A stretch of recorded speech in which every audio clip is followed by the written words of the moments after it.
Hey guys, it's Mina Irfan. Welcome to the Universe Guru. Today we're talking about 10 ways to make your household a lot more efficient. These are 10 life-changing household life hacks. This video is actually in collaboration with my dear friend Jennifer Scott. I actually discovered her a few years ago through her TED Talk on the 10-item wardrobe. Jennifer is the New York Times best-selling author of the Madame Chic series. She does videos on the same sort of topics that we talk about, minimizing your wardrobe and making your home a lot more efficient. So make sure you guys check out Jennifer's channel at the Daily Connoisseur and show her some love and let her know that Mina Irfan sent you. And if you're joining me from Jennifer's channel, welcome. I hope you guys will take a look around. Here at the Universe Guru, we talk about making your life more efficient so that you can live your most joyful life possible. This means getting rid of all things, people, and time commitments that bring you no value so that you can have more time for yourself, your loved ones, and your passions in life. So my number one tip in making your household more efficient is to have an end goal for your home. I'm a life coach and I do the ideal self-evaluation every time I start with a new client, because without a larger picture end goal in mind, you're basically just running around in circles. So what kind of a household are you looking for? Do you want more time with your family? Do you want more structure? Do you want less clutter? What is your end goal as a family, as a household? Write down that big picture. And this makes it so much easier to make decisions, because every decision that you make, should I sign up for this sport? Should I host this party? Should I do this or should I do that?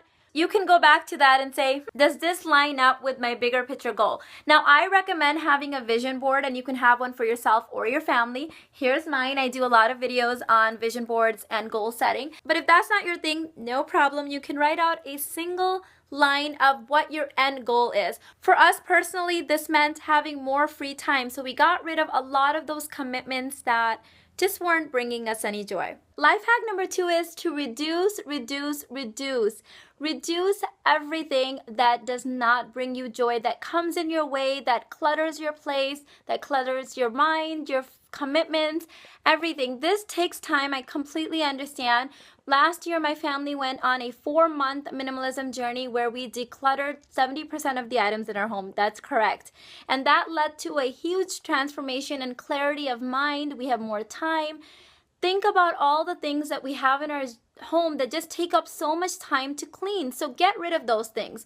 Start with decluttering duplicates. That's where I recommend everybody start. For example, if you have 3 things in your kitchen that essentially do the same thing, get rid of 2 of them. That's as simple as it is. If you have 5 black t-shirts, get rid of the 3 that you don't wear, that don't flatter you. Start small. Spend maybe 15 minutes every week decluttering and getting rid of things that don't bring you value, and I promise you it gets so much easier to clean. Now, you remember how I said to start with your ideal household, your family mission statement? This is where it comes in handy. If you are walking through your house trying to decide what doesn't belong, it comes in handy to refer back to that and see if whatever things you have in your home or whatever time commitments you have are in line with that philosophy. Life hack number 3 is to automate.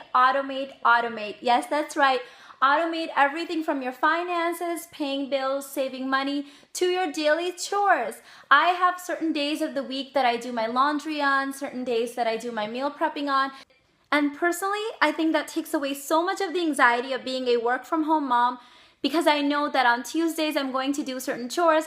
I'm not going to be worrying about them on Sunday. And doing a little every day helps from getting your house completely out of control. I do have more separate videos on this topic, so I'll link them in the description box below for you guys. Life hack number 4 is to assign responsibilities. So when we were little, we used to have certain chores that we each did, my siblings and I, and we did the same chores every day. There was no complaining about it. There was no learning curve. We just knew what we had to do when we had to do them. When I went to go visit my cousins over the summer, I learned that they had this rotating chore schedule where their chores changed every single week. There was so much confusion as to who was doing what. There were a lot of fights. People would miss their chores. People would take a long time doing the chores that were new to them. And I realized that our system worked a lot better. So as a mom now of 3 kids, my kids have certain chores that they do, and they do them the same time, same day, so they know that those are their responsibilities. And I know there is a benefit to rotating because they get to learn new chores, but I don't know about you, having 3 young kids and being a busy mom, I don't want to deal with the chaos of having to teach it all over again and having to micromanage that. I would say if you're a busy mom, for the time being, let them do the same thing over and over again. You'll realize that when they perfect it, they're actually a lot faster at those chores.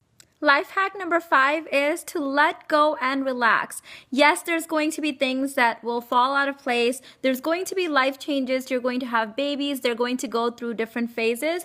And I think it's so important to realize that it's just a season of life and this shall too pass, like they say, right? So don't take it too stressful. As long as you are generally in line with your mission statement, stick with that and you should be fine. There's been so many times that I go and visit family and friends and I admire the way that they're running their home and I think, oh, I should be doing it this way. And then I come home and try to enforce those rules on my family and we quickly realize that's just not us. So just be you and find a easygoing, laid-back system that works for you. And if some of the times it doesn't work, that's okay. It's not a big deal. It's not perfection. It's about progress. Your goal in life to be your happiest, sanest person. I had joined a mommy group a few years ago and somebody asked me in the group, what's your parenting style? And I didn't really have an answer except whatever keeps me out of the mental institution, that's my style. I hope you guys enjoyed this video. Don't forget to subscribe and share this video if you found it helpful. Make sure you check out my friend Jennifer's channel. I'll link it in the description box below and let her know that Mina sent you. I'll talk to you guys later. Bye.